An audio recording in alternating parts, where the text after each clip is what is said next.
शासनेस परमात्मा प्रभु महावीर के पावन श्री चरणों में कोटिशः वंदना। परम श्रद्धेय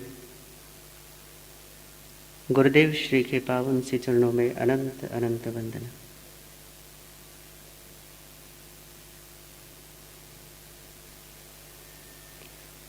आज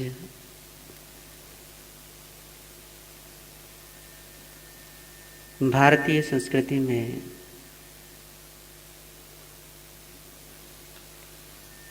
ये जो बड़ा ही महत्वपूर्ण काल समझा जाता है, चातुर्मासिक काल, उसका प्राथमिक दिवस है, पहला दिन है।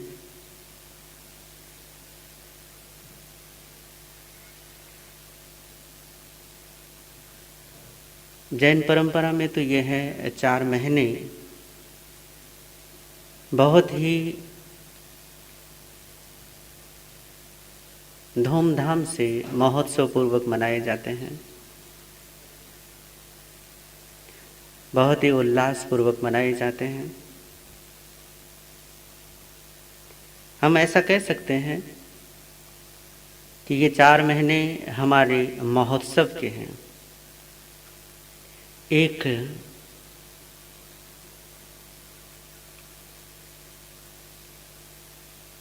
घटना है, उससे मैं अपनी बात आरंभ करना चाहूँगा।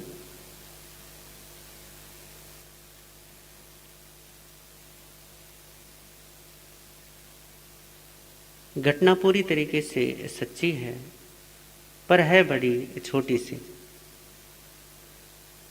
पर मिश्री की कणिका जैसी छोटी भी हो, पर मधुर बड़ी है।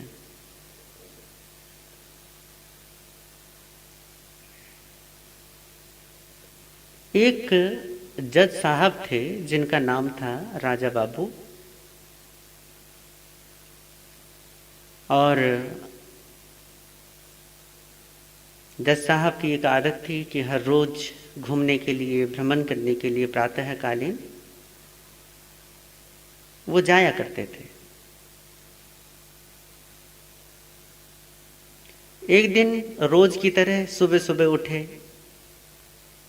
और निकल पड़े भ्रमण के लिए।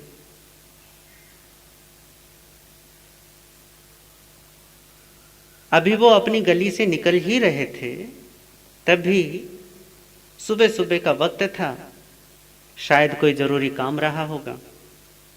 एक घर से एक माँ की आवाज आई जो अपने बेटे को उठा रही थी, और माँ अपने बेटे को कह रही है कि बेटा, राजा बाबू उठो, टाइम हो गया।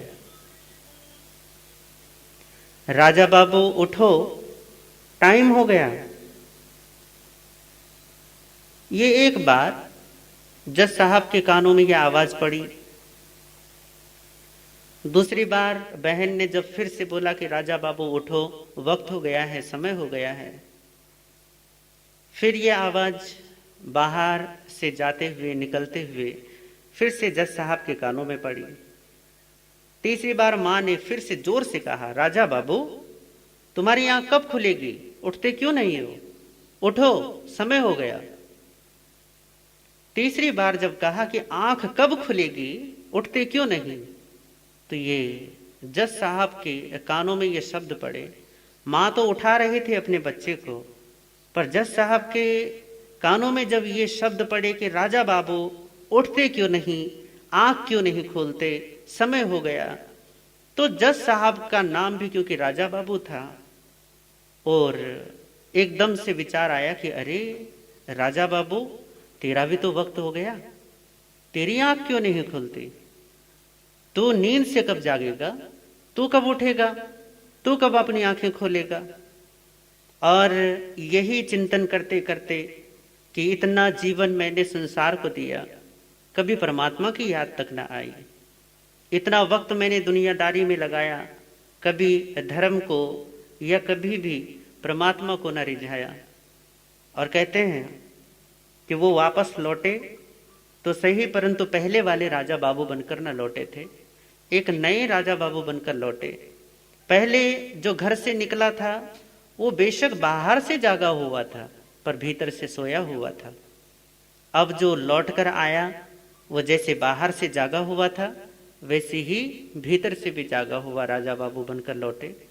और लौटकर उन्होंने घर में बोल दिया कि आज के बाद संसारिक जितनी भी मेरे कर्तव्य हैं मैं उनसे छुटकारा लेता हूँ, जिसकी जो जिम्मेदारी है उसे वो सौंपता हूँ।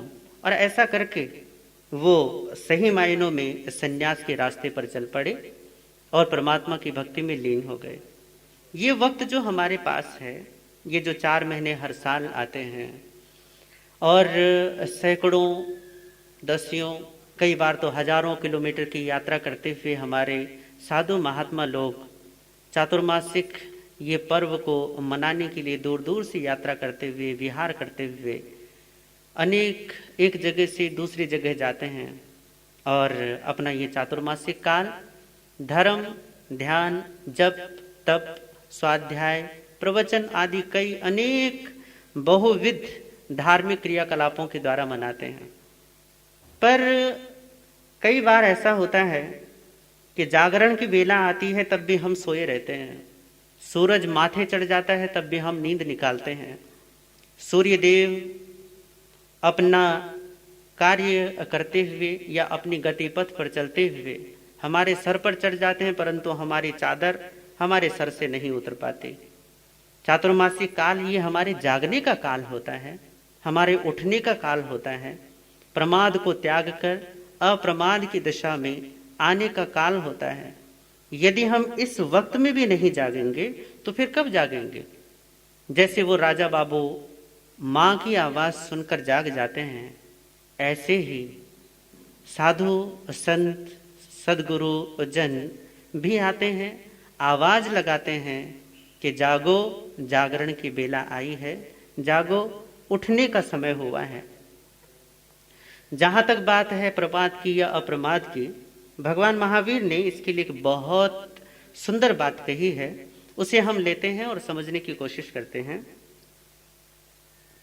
इमं च मे अथि इमं च नथि इमं च मे किच्चम इमं अकिच्चम तम एवमेवं लालपमाणम हरा हरन्ति ते कहम पमाये।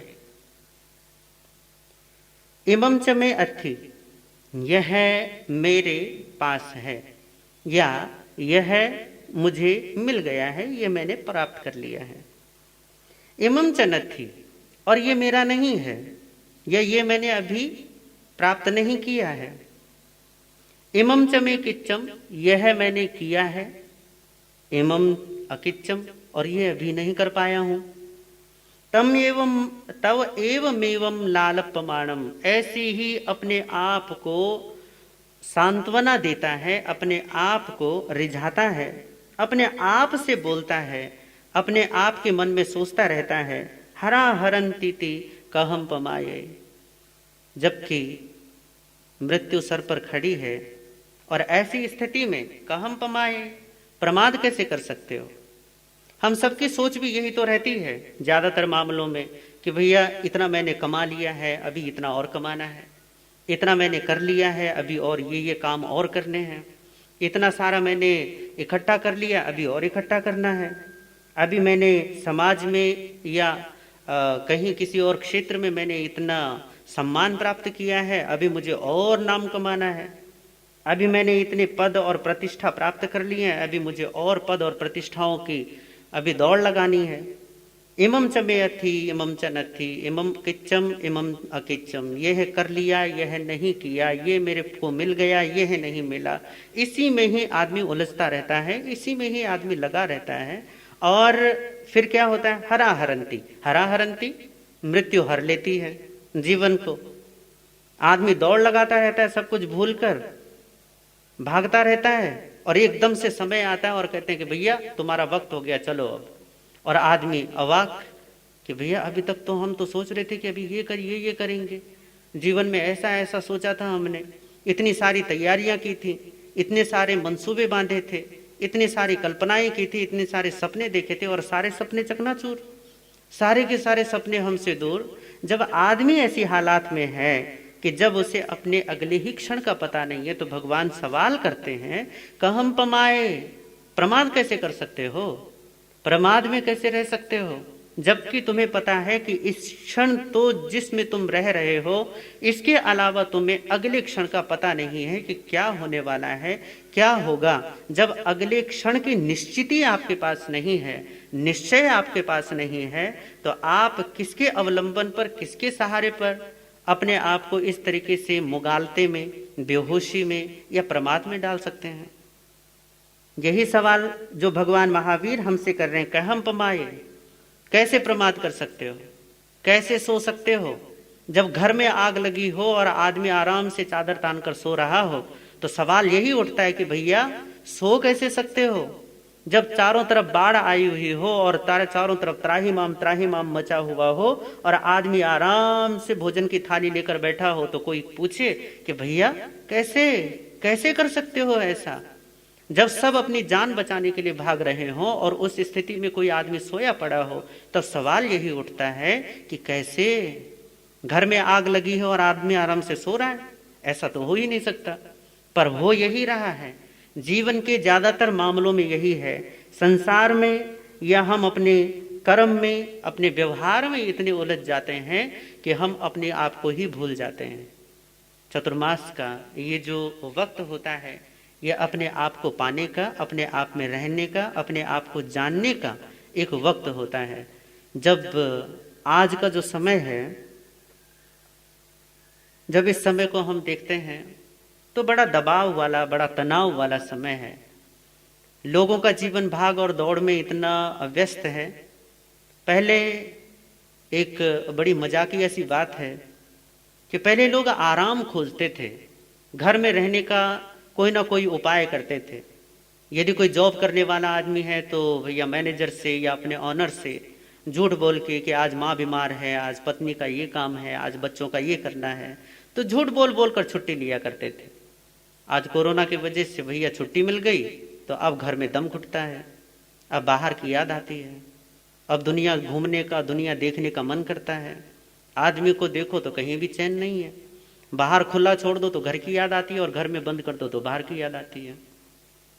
ऐसी स्थिति में जब उसकी खुशियों का दारोमदार फिल्मों पर हो, जब उसकी प्रसन्नता का दारोमदार अच्छी जगहों पर हो, जब उसके आनंद का सारा सहारा पदार्थों पर और सुविधाओं पर हो, तब ऐसे समय में लोगों को ये कहना कि भैया अपने आप को जानो, तब सबसे पहला जो सवाल होता है लोगों का, महाराज कुछ प्रैक्टिकल बात करो, कुछ आज के समय की बात करो, कुछ आज के वक्त जैसा कुछ बता दो, ताकि भैया हम भाग दौड़ भी करते रहें और तुम्हारा धर्म भी होता रहे, हम दुनिया की सारी चीजों में भी व्यस्त रहें और परमात्मा की भी प्राप्ति होती रहे। हंसी तभी आती है कि आप संसार को तो अपना पूरा का पूरा समय देना चाहते हैं, दुनियादारी के लिए अपना पूरा का पूरा वक्त लगाना चाहते हैं, पर धर्म के लिए सवाल वहीं आता है। फिर आप कहोगे कि धर्म का मतलब ही क्या है। धर्म का मतलब केवल इतना सा ही तो है कि भैया जो तुमने दूसरों को समय दिया वो अपने आप को दो। जितना दूसरों को जानने में लगाया उतना थोड़ा सा अपने आप को जानने में लगाओ। जितनी शक्ति और जितनी ऊर्जा तुमने संसार में बिखेर दी, उस शक्ति और ऊर्जा को थोड़ा सा अपने आप को बनाने में लगाओ। जहां दुनिया में थकते हो, जहां दुनिया में रुलते हो, जहां दुनिया में बिखर जाते हो, धर्म वहीं आपके लिए एक आश्वासन बनकर आता है कि आप आए, थोड़ा संभलें, थोड़ा विश्राम करें, थोड़ा रुकें और ठहर कर देखें कि दौड़ तो रहे हो, परंतु दौड़ किसके लिए रहे हो। 8 महीने आप संसार की दौड़ में बेलगाम भागते हो, दौड़ते हो, बिना सांस लिए, बिना आराम किए, बस लगे रहे हैं संसार में, हाय तौबा मची हुई है। ये 4 महीने आते हैं, सदगुरु जगाते हैं और कहते हैं कि भैया बहुत हो गया दौड़ना। ये ऐसा ही है जैसे बच्चा घर से बाहर निकलता है और बस खेलता रहता है, दौड़ता रहता है दोस्तों के साथ, और अगर दोस्त नहीं है तो खुद ही लगा पड़ा है भागने में, दौड़ने में, खिलौनों में। तभी माँ आती और कहती है कि बेटा चल, वक्त हो गया, थोड़ा सा दूध पी ले, थोड़ा खाना खा ले और फिर उसके बाद आराम कर ले। बच्चा मानता तो नहीं है पर फिर भी जबरदस्ती करती है माँ, चल बहुत हो गया तेरा खेलना, बाद में खेल लियो। सदगुरु भी ऐसे ही आते हैं वात्सल्य से भरे हुए दिल लेकर और कहते हैं कि भैया बहुत हो गया, 8 महीने बहुत भाग लिए हो, बहुत दौड़ लिए हो, चलो थोड़ा बैठो, थोड़ा विश्राम करो। और ये विश्राम निद्रा नहीं है, ये विश्राम प्रमाद नहीं है, ये विश्राम तो आत्मा की उस ऊर्जा से जुड़ने का है, यह आराम तो आत्मा के उस स्रोत से जुड़ने का है जो आपका अपना है, जो आपका अपना आनंद है, जो आपका अपना जीवन है, जो आपका अपना स्रोत है, जहाँ से आप शक्ति पाते हैं, जीवन पाते हैं। उस जीवन के स्रोत से जुड़ने का ये वक्त है। हम कहते हैं जैसे सीजन आते हैं, बहुत प्रकार के आते हैं, व्यापार में भी आते हैं, आपके शादियों के भी बड़े सीजन आते हैं। और ऐसे ही कई लोग कहते हैं कि महाराज चतुर्मास आया है तो ये भी सीजन है, साधु साध्वियों का भी सीजन है। और फिर जो लोग थोड़े धर्म के प्रति जिनकी कामना होती है, लालसा होती है, या कहूँ कि जिज्ञासा या इच्छा होती है, तो वो लोग खूब आते हैं, खूब धर्म लाभ कमाते हैं और कहते हैं कि चतुर्मास का सीजन है। ये बड़ी गजब की बात है कि सीजन आने पर तो आप रहते हैं परंतु विजन आप उसे भूल जाते हैं। सीजन हो पर विजन ना हो तो चूकना तो भैया पक्की बात है। विजन का मतलब यही है कि आपके पास दृष्टिकोण क्या है। ठीक है, कुछ थोकड़े आप सीख लेंगे, कुछ नई चीजें महाराज के पास जाएंगे, कुछ पढ़ लेंगे, कुछ चीजें होती हैं जिनको आप धर्म से जोड़कर देखते हैं कि भैया अभी तक धोती बांधनी नहीं आती है श्रावक जी को, तो चलो महाराज जी से पूछते हैं कि धोती कैसी बांधी जाती है। अभी तक ये नहीं पता है कि मुंह पट्टी में धागा कैसे लगाया जाता है, तो चलो महाराज जी से पूछ लेते हैं कि मुंह पट्टी में धागा कैसे लगाएं। कई बार तो ऐसा होता है कि भैया मुंह पर मुख पट्टी लगाना ही कईयों के लिए जंजाल सा बन जाता है, उनको वो भी ठीक से जमाना नहीं आता, तो चलो महाराज जी से ये भी सीख लेते हैं। थोड़े से कुछ लोग होते हैं जो थोड़ा सा और आगे आते हैं, महाराज जी हम सफेद कपड़े तो पहनते हैं पर सफेद ही क्यों पहने। कईयों के ये सवाल होते हैं कि हम मुंह पट्टी तो पहनते हैं पर मुख वस्त्रिका पहनते किस लिए हैं। थोड़े से जो जिज्ञासु टाइप के होते हैं वो फिर ऐसे सवाल करते हैं। पर बहुत मामलों में हम धर्म के बाहरी क्रियाकलापों में उलझ कर रह जाते हैं। थोड़ी सी तपस्या कर ली, थोड़ा प्रवचन सुन लिया और थोड़ा स्वाध्याय कर लिया, पर जीवन में जो परिवर्तन होना चाहिए वो नहीं होता। यहाँ पर आएंगे, थोड़ा प्रवचन सुनेंगे, थोड़ा स्वाध्याय करेंगे और उसके बाद वही संसार की हाय हाय। बात यह है कि जीवन जैसे पहले व्यतीत किया है क्या अब भी वैसे ही व्यतीत करना है। जरा सा भी बैठकर हम सोचते नहीं है कि अभी भी जीवन वहीं का वहीं है, जहां 20 साल 30 साल पहले या 10 साल पहले था, वहीं आज भी हम वहीं के वहीं हैं। हमारे यहाँ पे परमात्मा ने अज्ञानी के लिए बहुत प्यारा शब्द दिया है और उसे हम समझे तो वो है बाल। वो अज्ञानी को बाल कहते हैं। अब ये बड़ी गजब की बात है कि शरीर तो बैलों की तरह बढ़ जाते हैं पर प्रज्ञा नहीं बढ़ती, समझ नहीं बढ़ती। जिसको यहाँ पर हम कहते हैं कि विजन, वो क्लियर नहीं हो पाता कि चलो आप मुख वस्त्रिका तो बांध रहे हो, स्वाध्याय तो कर रहे हो, प्रवचन तो सुन रहे हो, परंतु ये सब कर किसके लिए रहे हो। बात वहीं की वहीं आ जाती है कि यही हमें सालों दर साल पता नहीं चल पाता। हाँ, झूठ मत बोलो, क्रोध मत करो, सुनते हैं क्रोध मत करो, पर क्रोध अभी तक छूटा नहीं।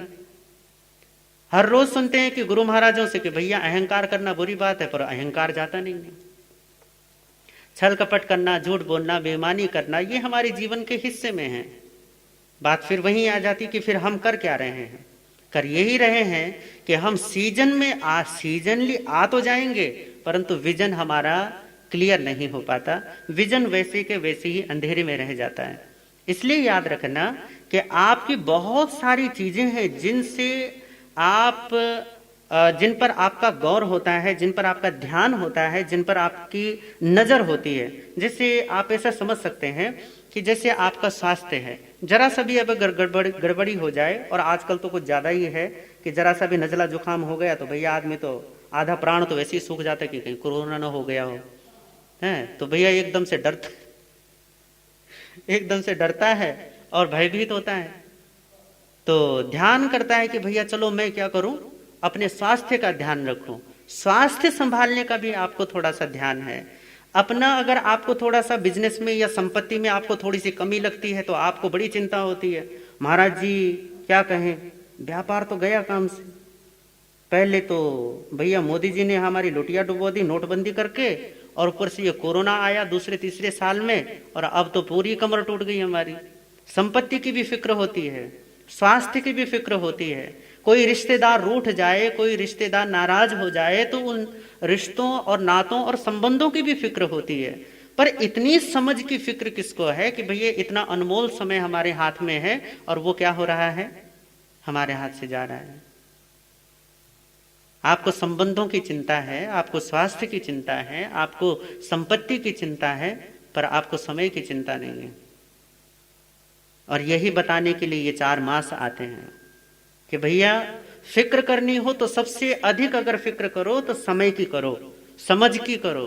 क्योंकि समय को समझने की अगर आपके पास थोड़ी सी भी एबिलिटी है, थोड़ी भी योग्यता है, तो जो समय को समझ लेता है वो अपनी संपत्ति को भी संभाल लेगा, अपने स्वास्थ्य को भी संभाल लेगा और अपने संबंधों को भी संभाल लेगा। जिसने समय को संभालने की समझ नहीं पाई उसका सब कुछ बिखर जाएगा। ना उसके संबंध अच्छे रहेंगे, ना ही उसकी संपत्ति टिकेगी, और स्वास्थ्य की तो छोड़िए दो, ना ही उसका स्वास्थ्य बना रह सकता है। इसलिए जीवन में सबसे महत्वपूर्ण चीज अगर समझने की है तो यही समझने का है कि भैया ये जो समय हमें मिला है, ये जो समय हमारे पास है, ये जो अवसर है, इसे हम प्रमाद में नहीं, झूठ में नहीं, कल्पनाओं में नहीं, सपनों में नहीं, बल्कि हकीकत में जीकर दिखाएंगे। इसे सपनों से उठकर जाग कर बिताएंगे। और जो जाग जाता है भैया वही तो पाता है, जो सोता रह जाता है उसी के लिए कहते हैं कि वो खो भी देता है। एक उदाहरण मैं आप लोगों के सामने कहूं, ऐसा कहते हैं कि एक बार एक युवक एक किसान की लड़की के प्रेम में पड़ गया, और किसान की लड़की बड़ी सुंदर, बड़ी सुशील, किसान की वो एक ही बेटी, और किसान का अपनी पुत्री के प्रति बड़ा लगाव, बड़ा वात्सल्य का भाव था। तो लड़का किसान के पास गया और बोला कि मैं आपकी लड़की से विवाह करना चाहता हूं और आप इसका विवाह मेरे साथ कर दो। किसान ने कहा ठीक है, तुम आए हो और तुम्हें इस तरीके से तो भेजना, बिल्कुल मना कर देना एकदम से मुंह पर, यह भी अच्छी बात ना होगी। पर मेरी एक शर्त है, अगर तुम मेरी शर्त पूरी कर दो तो मैं अपनी लड़की का विवाह तुम्हारे साथ कर दूंगा। युवक ने कहा, लड़के ने कहा ठीक है, आप बताओ, शर्त बताओ अपनी। तो किसान ने कहा, मेरे पास 3 बैल हैं और इन 3 बैलों में से तुम्हें कोशिश करके किसी एक बैल की पूंछ पकड़नी होगी। करे बस इतना सा? करे हाँ बस इतना सा ही है। एक बैल की पूंछ पकड़ते ही मैं अपनी बेटी की शादी तुमसे कर दूंगा। उसने कहा ठीक है। तो किसान सबसे पहला बैल लाया लड़के के सामने, तो उसने देखा, ए बाप रे इतना बड़ा बैल, उसने तो सपने में भी नहीं सोचा था कि बैल भी इतना बड़ा होता होगा। ये हट्टा कट्टा मुस्टंडा बैल, और कि वो पास जाने में भी डरे। तो किसान बोला क्या हुआ? करे जी मुझे तो उम्मीद नहीं थी कि इतना तगड़ा बैल होगा, इतना लंबा चौड़ा ऊंचा बैल होगा। मुझे लगा ठीक है जैसे बैल होते हैं साधारण वैसे ही होगा, तो मैं इसकी पूंछ नहीं पकड़ सकता, कहीं इसने सींग मार दी या लात घुमा दी तो मैं तो पता नहीं कहां जाकर गिरूंगा, इसलिए मैं इसकी पूंछ नहीं पकड़ूंगा। तो कहा ठीक है, चलो दूसरे पर ट्राई करते हैं, दूसरे को देखते हैं। किसान थोड़ी देर में दूसरा बैल लेकर आया और युवक ने उसे जैसे ही देखा उसके तो पसीने पसीने, क्योंकि ये तो और भी खतरनाक था। ये लंबे लंबे उसके सींग, ये उसका ऊंचा कंधा और इतना लंबा चौड़ा बैल, और ऊपर से खूंखार इतना। पहले वाला था थोड़ा शांत भी था, ये तो और सींग ऐसी फिजूल में ऐसी सींग घुमाई जा रहा था। लड़का फिर डर गया और कहा कि जी नहीं नहीं, इस बैल के भी मैं ना पूंछ नहीं पकड़ सकता, कहीं इसने इतने लंबे लंबे इसके सींग हैं, गलती से भी इसका सींग अगर मुझे लग गया तो मैं तो गया काम से, फिर शादी कौन करता रहेगा। भैया मुझे मरना नहीं है, मुझे शादी करनी है, इसलिए इस बैल की भी पूंछ मैं नहीं पकड़ सकता। तो क्या करे, ठीक है चलो तीसरे पर ट्राई करते हैं। तीसरा बैल जैसे आया और उसने देखा कि ये है तो बड़ा कमजोर सा, और ये बैल उसने जैसे उसकी उम्मीद के मुताबिक था, बड़ा खुश हुआ कि अरे रे रे वाह, जैसा बैल मुझे चाहिए था पूंछ पकड़ने वाला, वैसा बैल मेरे सामने आ गया। जैसे वो गया पूंछ पकड़ने के लिए, तो गजब ये हुआ कि इस बैल की पूंछ ही नहीं थी। यही होता है जीवन के साथ भी। आप अपना समय टालते हैं, आप अपना समय पोस्टपोन करते हैं, आप अपने समय को कल पर टाल देते हैं, है ना। इस बैल की पूंछ नहीं पकड़ सकता, दूसरा आता है, चलो इसकी भी नहीं पकड़ सकता, तीसरा आता है सामने, और जैसी पूंछ पकड़ने के लिए जाते हो और देखते हो कि पूंछ ही गायब है, तब क्या करोगे? आज नहीं कल, कल नहीं परसों, करते करते करते करते जीवन की संध्या हो जाती है। और जैसे ही संध्या काल में जो धर्म की थोड़ी सी याद आती है, तभी एकदम से पता चलता कि अरे ये तो गया काम से, ये तो समय हाथ से गया। अभी क्योंकि भैया पहला दिन है, इसलिए ये बात थोड़ा सा वैसे गुरुदेव श्री जी आपके सामने बोलेंगे ही, आप लोगों को प्रेरणा देंगे ही। पर एक चीज जिस पर मैंने बहुत ज्यादा गौर किया है और जिसे मैं बहुत ज्यादा अनुभव भी करता हूं, वो ये है कि जब हम लोग विहार करते हैं, तो हमारा विहार करने के लिए 50-50, 60-60, 70-70, कई बार तो 100-100 किलोमीटर दूर तक युवक लोग लेने के लिए, विहार करवाने के लिए आते हैं। सुबह सुबह पहुंच जाते हैं, बेचारे 3 बजे उठना पड़ता होगा, जब 50-60 किलोमीटर दूर जाना है। उठते हैं, मुंह धोते हैं, भैया सुबह सुबह की नींद छोड़ना, उठकर महाराज लोगों का विहार करवाना और उनके विहार में पूरी श्रद्धा और भाव से जाना, ये कोई छोटी बात तो है नहीं, बात बहुत बड़ी है कि आप लोग विहार करवाते हैं। साधु लोगों को, सतियों को, उनकी जो अगला पड़ाव है या जो उनकी जगह है, उस जगह तक उनको सुरक्षित पहुंचाने का आप लोग एक जिम्मा उठाते हो। खुद भी सुरक्षित रहना। आजकल का जैसा माहौल है सड़कों का, भैया हर रोज कोई ना कोई दुर्घटना का समाचार मिल ही जाता है, हमारे आमने सामने कोई ना कोई घटना घटती ही रहती है। ऐसे मामले में भी खुद भी सुरक्षित रहना, अपने साधु संतों को भी सुरक्षित रखना, खुद भी सुरक्षित पहुंचना और उनको भी सुरक्षित पहुंचाना, ये बहुत बड़ी बात है।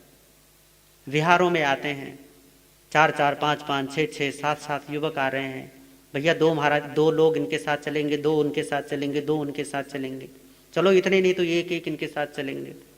आप लोगों की हिम्मत है और इस चीज के लिए, ये जो विहार यात्रा आप करवाते हैं, इसके लिए जितने भी साधुवाद आप लोगों को दिए जाएं वो कम है। पर एक चीज और है जिस पर भी ध्यान दिया जाना चाहिए, वो ये है कि विहारों में जितने युवक दिखाई देते हैं, चतुर्मास में वो सब गायब हो जाते हैं खरगोश के सींग की तरह। ये बड़ी गजब की बात है। हाँ, नजर आएंगे तो तब आते हैं जब कोई प्रोग्राम होता है, तो चलो आगे भैया प्रोग्राम में बताओ कहाँ खड़े रहना है, हमने खाना बांटना है या भोजन के पंगत को लगाना है या कौन सी व्यवस्था, कौन सा मैनेजमेंट देखना है, तो मैनेज करने के लिए आ जाते हैं, ये भी अच्छी बात है। या फिर पर्युषण के 8 दिन, तब आप लोगों के चेहरे दिखाई देते हैं। बात यह है, विहार करवाना भी अच्छी बात है, प्रोग्रामों में हिस्सा लेना, कार्यक्रमों में बढ़ चढ़ कर अपना सहयोग देना, ये भी अच्छी बात है। परंतु बात केवल ये है कि क्या केवल इतने से ही हमारे धार्मिक कर्तव्य की इतिश्री हो जाती है? सवाल वहीं आकर खड़ा हो जाता है कि आपने विहार किया या करवाया, आपको थोड़ा सा चलो मान भी लो कि थोड़े पुण्य का अर्जन आपको हुआ। आजकल को साधु संत इस बात पर बड़ा जोर डालते हैं, तो कहते हैं कि भैया तुम्हारी बड़ी महान कर्मों की निर्जरा होगी यदि तुम साधु संतों को विहार करवाओगे। मैंने पुराने जमाने इतने सारे क्या बोलते हैं इनको, हमारे आगम पढ़े हैं या पुरानी कथाएं पढ़ी हैं, मैंने कहीं भी ऐसा कोई वर्णन नहीं पढ़ा है कि किसी ने साधु संतों का विहार क्रिया करवाया हो और भैया उनको बड़ा कर्मों की निर्जरा हुई हो। ठीक है, साधु संतों का अपनी विहार यात्रा है, कोई साथ हो तो भी राजी हैं और ना हो तो भी राजी हैं। कोई साथ चले तो भी अच्छा, तो भी भला, और ना चले तो भी भला। बात यह है कि असली परिवर्तन विहारों में साथ चलने से नहीं आता, बल्कि वो तो साथ रहने से आता है। और आपके पास इन 4 महीनों के अलावा कौन सा वक्त है जब आपको साधु साध्वियों के साथ रहने का वक्त मिलता हो? बताइए, कौन सा वक्त है आपके पास? मिलजुल कर ये 4 महीने आपको मिलते हैं। अब इसमें भी एक बड़ी समस्या, कई लोग कहते हैं कि महाराज जी हमें प्रवचन अच्छे नहीं लग पाते, हमें नींद आती है, या हमें प्रवचन का टाइम हमें सूट नहीं करता।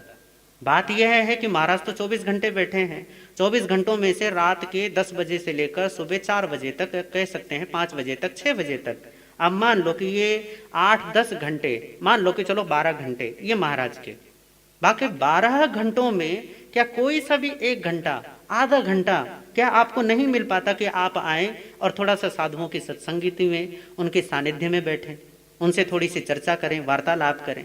आजकल थोड़े सा समय थोड़ा सा विपरीत है और आने जाने पर पाबंदी है, भीड़ लगाने पर पूरी तरीके से निषेध है। पर बात यह है कि जब ये सब कुछ खुला हो जाएगा तब क्या इतनी तैयारी है हम सब की कि हम जाएंगे और पूरा का पूरा सत्संग का, सानिध्य का, उनके साथ बैठने का, उनसे वार्तालाप करने का, और वार्तालाप भी फिजूल का नहीं बल्कि जो हमारे जीवन से संबंधित हो ऐसा वार्तालाप करने का जो हमें बदल दे, ऐसी कोई बात करने का, ऐसी समझ लेने का प्रयास हो। यदि आप ऐसा प्रयास करते हैं तो चातुर्मास साधुओं का करना सफल होता है, और जो समाज चातुर्मास साधु साधियों का लेकर आते हैं उन समाजों का चातुर्मास करवाना सफल होता है। तो बात यही है कि सीजन को केवल सीजनली हल्की में ना लें बल्कि विजन क्लियर करने का प्रयास करें। जिनके विजन क्लियर होते हैं उनका जीवन पूरी तरीके से शुद्ध, सहज, पवित्र बनता है। मैं तो आप लोगों से आज के दिन पर यही कहना चाहूंगा कि भाई, जीवन है आपका, समय है आपका, ये चातुर्मास भी है आपका, आप भी हो आपके और हम भी हैं आपके। बात सिर्फ इतनी सी है कि इस वक्त का जितना ज़्यादा लाभ हम उठा सकते हैं हमें उठाने का प्रयास करना चाहिए। चातुर्मासिक चाहे वो कार्यक्रम हो, चाहे वो प्रवचन हो, चाहे वो स्वाध्याय हो, चाहे वो कुछ नया सीखना हो, चाहे वो भगवान के सिद्धांतों को समझना हो, यदि हम इन चीज़ों को सीखते हैं, समझते हैं तो हमारे जीवन में अवश्य में परिवर्तन आता है। तो परिवर्तन पर लक्ष्य रखें, जीवन के गहन विषयों में अपनी समझ बढ़ाने का लक्ष्य रखें। यदि आप ऐसा करते हैं तो जीवन अवश्य ही दिव्य बनता है, भव्य बनता है। इन्हीं भावनाओं के साथ ओम शांति।